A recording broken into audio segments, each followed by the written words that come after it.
যাবৎ আমাদের এই আন্দোলন সংগ্রামে নিউজ প্রচার করেছেন।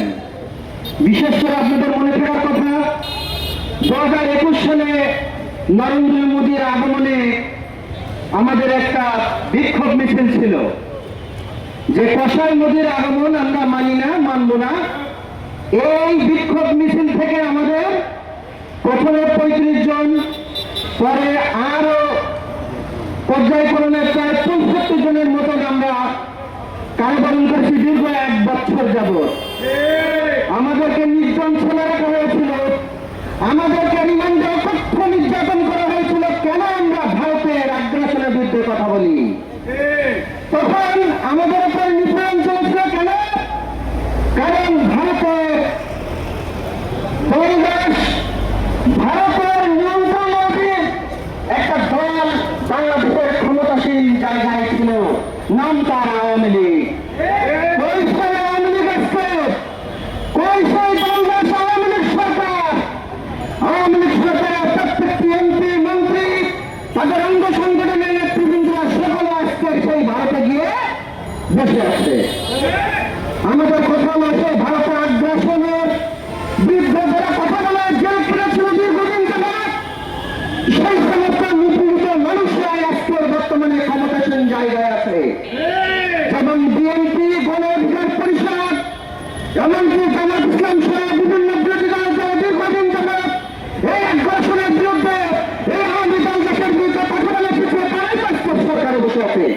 সুতরাং আমাদের কণ্ঠ শক্ত হওয়ার আগেই আমাদের সরকারের প্রতি আহ্বান থাকবে, যেহেতু আমরা নিপীড়িত ছিলাম, যেহেতু ভারতের আগ্রাসন দীর্ঘদিন ধরে ছোট্ট করেছি, সুতরাং আমাদের তো এইভাবে উচ্চকণ্ঠে কথা বলার কথা না। আপনারা কূটনৈতিক ভাবে বসেন, যদি এই পাগলকে ঠেকাতে শুভেন্দু অধিকারীকে খাওয়াতে পারেন তাহলে তো ভালো। অন্যথায় বাংলাদেশ গণ অধিকার পরিষদের প্রত্যেকটা অঙ্গ সংগঠনের নেতৃবৃন্দ উন্নয়ন শুরু করবে।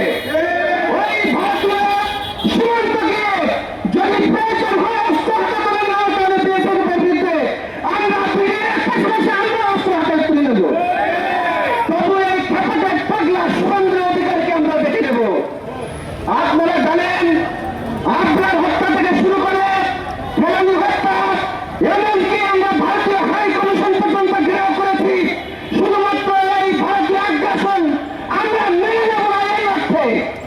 আর এই ভারতীয় আগ্রাসন যদি ধীরে ধীরে আমাদের পুষিন খেলার মাধ্যমে যদি উত্তেজিত করা হয়, তাহলে বাংলাদেশের যে জনগণ, বাংলাদেশের যে আবেগী জনগণ, যার 1971 সালে আত্মবিবেচনে এই আবেগী জনগণকে কিন্তু আপনারা ধরে রাখতে পারবেন না। বাংলাদেশে আবেগী জনগণ সব কিন্তু ধরে রাখতে পারবেন না। ভারতের ওই কাকাতার কিন্তু এই আবেগী জনগণকে ধরে রাখতে পারবে না।